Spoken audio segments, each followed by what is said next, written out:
समझ नहीं पाएंगे।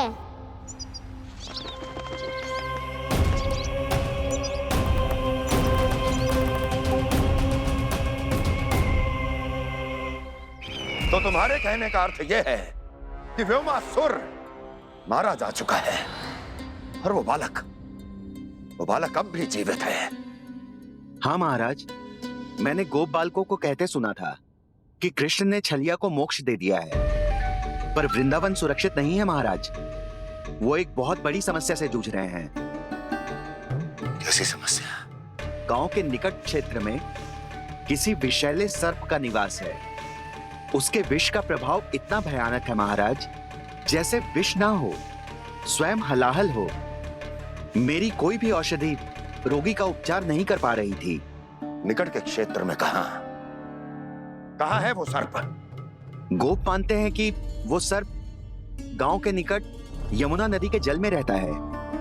मुझे तो लगता है महाराज, ये कालिया नाग की कथा कोई किंवदंती या लोक श्रुति नहीं, एक सच्चाई है, एक विषैली सच्चाई।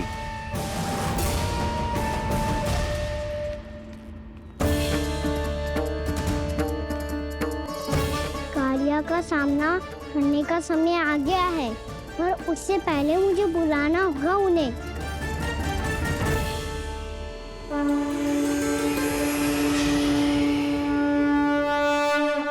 संसार के दारुण भय का नाश करने वाले, सभी कष्टों का हरण करने वाले, विश्व का समस्त ऐश्वर्य प्रदान करने वाले, कमल जैसे लोचन, मुख और चरणों वाले आजानुभुज श्री राम को मैं बार बार नमस्कार करता हूँ।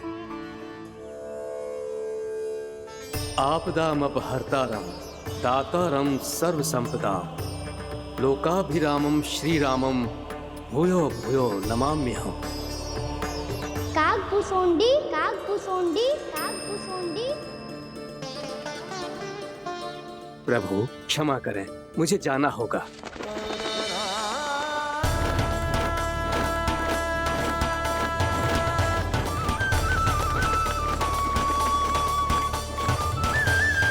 प्रणाम प्रभु। अनेक बार मैं आपके दर्शनों के लिए आया प्रभु। कभी नंद भवन के झरोखों से आपके दर्शन करके चला जाता था, तो कभी दूर किसी वृक्ष की आड़ से आपको निहार लिया करता था। आज आपने स्वयं मुझे बुलाकर धन्य कर दिया प्रभु।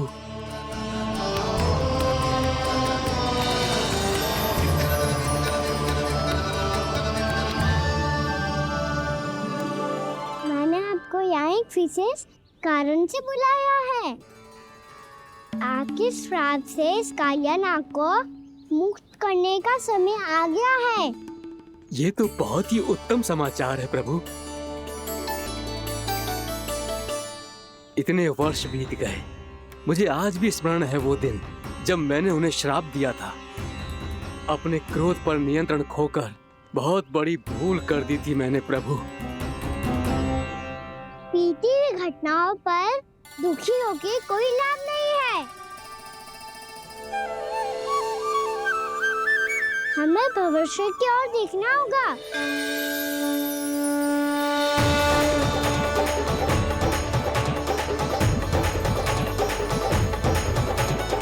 आदेश कीजिए प्रभु, क्या आज्ञा है आपकी?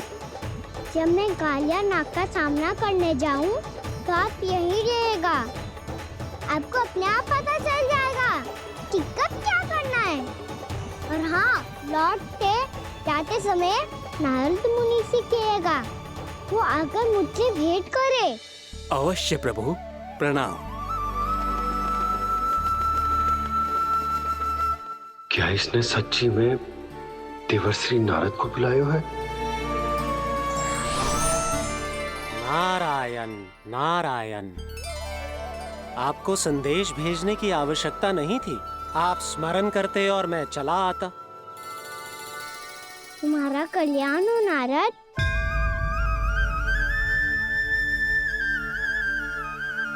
मैंने तुम्हें एक विशेष कार्य के लिए बुलाया है। आज्ञा दीजिए प्रभु। तुम्हें एक बार फिर कर्ण से भेंट करनी होगी। विचार कीजिए महाराज। क्या आप बिना किसी शंका के कह सकते हैं कि कौन सी पंखुड़ी पहली है और कौन सी 8वीं?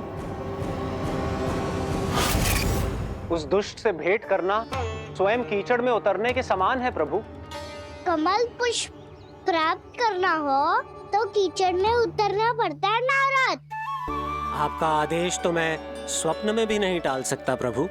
कंस कालिया नाग के बारे में जान गया है, पर वो उसका सामना करने का साहस नहीं कर पाएगा। मैं आतुर हूँ प्राप्ति, मूर्ख नहीं। मेरी बुद्धि फिर नहीं गई है। मैं स्वयं उस कालिया जैसे महाविषैले सर्प के सामने खड़ा हो जाऊं और अपने ही काल को आमंत्रित कर लूं। तो फिर अपने लाभ के लिए उसका प्रयोग करने का कोई और उपाय सोचिए स्वामी।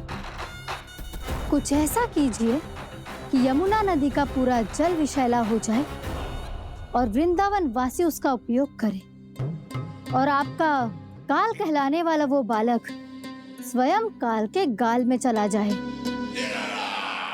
उत्तम उत्तम सुझाव है प्राप्ति। अब मुझे उस कालिया तक पहुंचने का मार्ग ढूंढना होगा, उसको विवश करने का कोई उपाय ढूंढना होगा, क्योंकि व्यक्तिगत रूप से उससे भेंट करना असंभव है। असंभव। आप सही कह रहे हैं प्रभु। कंस में उतना सामर्थ्य नहीं कि वो कालिया नाग का सामना स्वयं कर सके। वैसे तो कालिया गरुड़ देव का भी सम्मान नहीं करता, तो फिर वो कंस का सम्मान क्यों करेगा भला? नहीं करेगा, पर कंस तुम्हारा सम्मान अवश्य करेगा। नारद तुम्हारी बातें भी सुनेगा और मानेगा भी। ये मेरी योजना का बहुत ही महत्वपूर्ण भाग है। तुम कंस के पास जाओ और कहो कि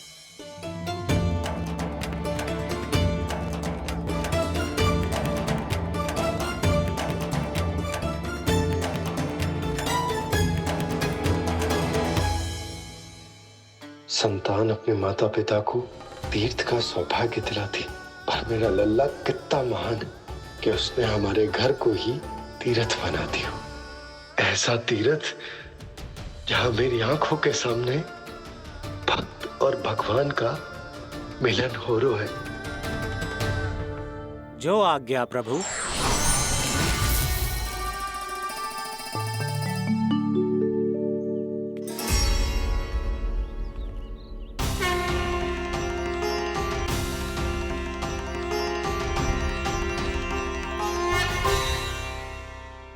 बाबा,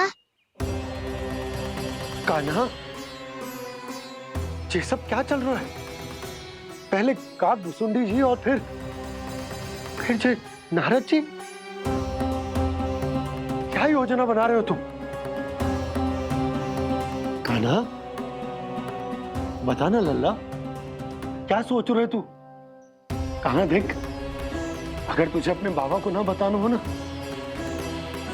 तो अपने भक्त को बता दे। क्या सोच रहे हो लल्ला? क्या करने वाले हो आप?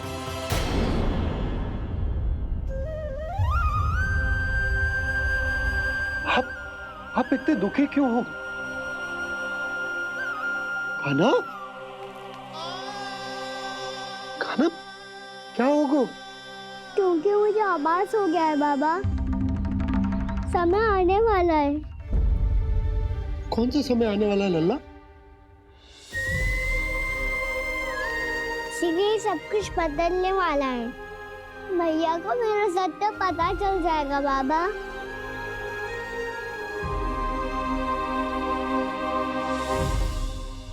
पर लल्ला, इसका काक भुसुंडी और कालिया नाग से क्या संबंध है? ऐसा क्या हुआ था और क्या होने वाला है?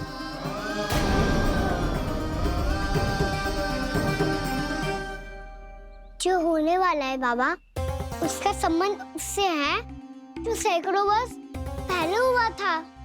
महर्षि भृगु के एक वंशज थे वेद शिरोमणि, जो विंध्याचल की पहाड़ियों में साधना कर रहे थे।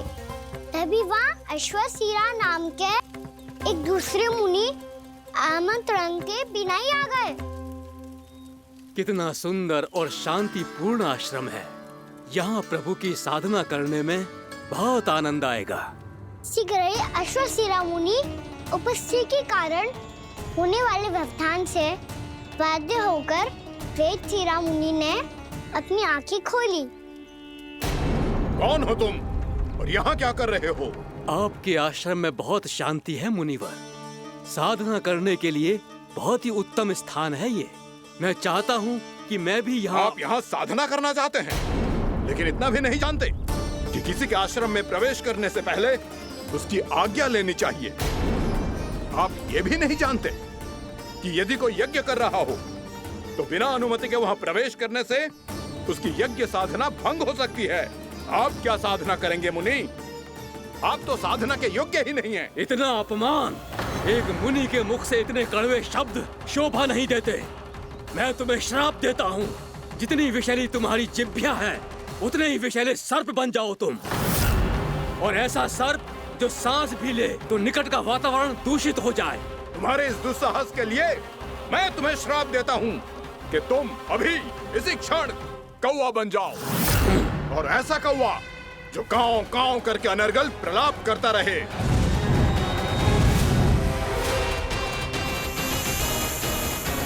ये मैंने क्या किया? ये मैंने क्या किया? क्रोध के कारण दोनों ने एक दूसरे को श्राप दे दिया। पर दोनों ही मेरे भक्त थे, और भगवान होकर मैं अपने भक्तों को इतनी कठिनाई में कैसे देख सकता था। इसीलिए जिस संकट में उन दोनों ने अपने आप को फंसा लिया था, उसका समाधान करने में मैं उनके पास गया। देखिए ना प्रभु, ये क्या हो गया हमसे? हमारी रक्षा कीजिए प्रभु, मार्ग दिखाइए हमें। क्रोध पर नियंत्रण ना होने के कारण आप दोनों ने एक दूसरे को बहुत ही भीषण संकट में डाल दिया है। आप दोनों ही तपस्वी, तप के बल से दिए गए आपके श्राप को लौटाना भी संभव नहीं है। प्रभु कोई तो उपाय होगा, हम आपके शरण में हैं प्रभु। अपराध तो हमसे हुआ है प्रभु, पर अब आपसे ही आशा है। कुछ ऐसा कीजिए भक्त वत्सल, जिससे हम दोनों के श्राप का प्रभाव कुछ कम हो जाए। आप दोनों ही मेरे भक्त हैं, इसलिए आपकी पीड़ा का निवारण करने का एक उपाय है मेरे पास। वेदशिरा मुनि, जब आप कालिया नाग बनेंगे तो आपको मेरे चरणों को अपने शीश पर धारण करने का सौभाग्य मिलेगा। और अश्वशिरा मुनि, आप काग योनि होने के बाद भी आप श्रेष्ठतम ज्ञान और सर्वाधिक यौगिक सिद्धियों के स्वामी होंगे और प्रवचन दिया करेंगे। इसके बाद अश्वशिरा मुनि काकभुसुंडी बन गए, जिन्होंने आगे चलकर स्वयं गरुड़ देव को रामायण सुनाई। और मुनि वेदशिरा महर्षि कश्यप और देवी कत्रियों के पुत्र कालिया नाग बनकर जल में। और अब वही कालिया नाग जमुना जी में, जिनके कारण जानकी के प्राण लगभग चले ही गए थे। अब कालिया नाग को उचित स्थान पर भेजने का समय आ गया है बाबा। पर ये तो अच्छी बात है कान्हा, वेदशिरा मुनि को दिया हुआ तुम्हारा वचन भी पूरा हो जाएगा, जमुना जी की शुद्धि भी हो जाएगी। इस सब के बाद भी तुम दुखी क्यों हो? क्योंकि इसके बाद मैया के सामने मेरा रहस्य खुल जाएगा बाबा। उन्हें पता चल जाएगा कि उनका बालक कोई साधारण बालक ना है। भविष्य में जो होने वाला है उसे सबके सामने घटने से रोकना मेरे लिए भी संभव ना होगा। मैया को सब पता चल जाएगा। क्या पता चल जाएगा रे मुझे?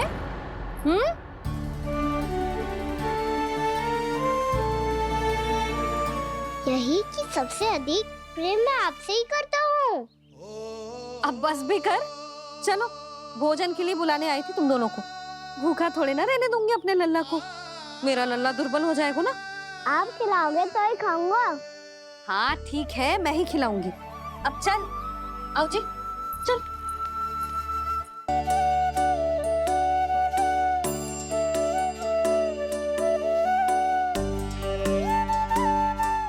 मैया खेलो ना मेरे साथ। मैया सुनो ना, मेरी बात ना मानोगी? अभी बहुत कार्य पड़े लल्ला, देख जानकी को औषधि भी देने जानो है ना। औषधि मैं दे दूंगा, फिर तो खेलोगी ना आप मेरे साथ?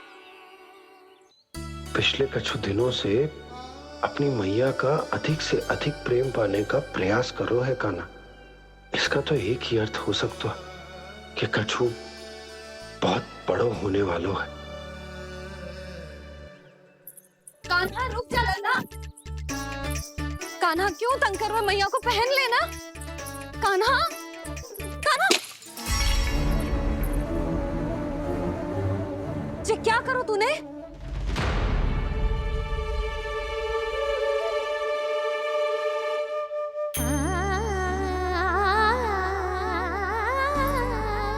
अच्छा ठीक है, अब मुंह लटकाने की आवश्यकता ना है। ये ले।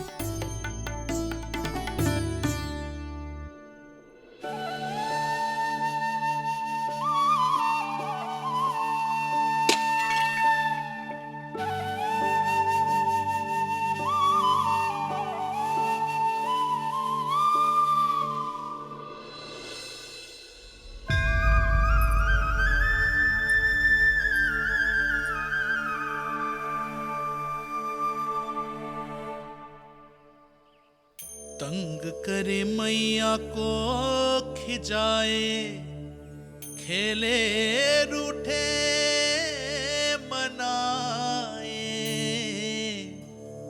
लीला अनोखी करके शरारत, कान्हा दंड भी पाए।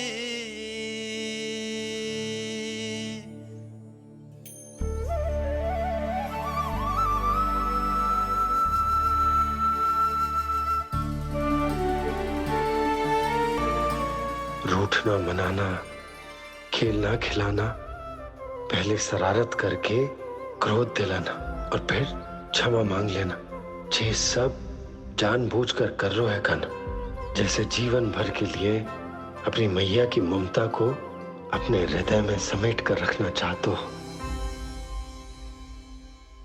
कैसे कैसे करूं उस कालिया से मित्रता, कैसे करूं उसका उपयोग?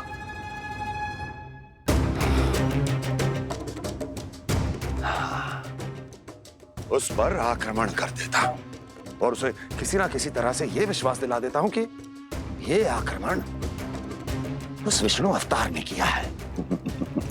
फिर वो क्रोध में आकर सारे वृंदावन वासियों को अपने विष से समाप्त कर देगा। उचित है, ये उचित है। नारायण हरि, नारायण हरि।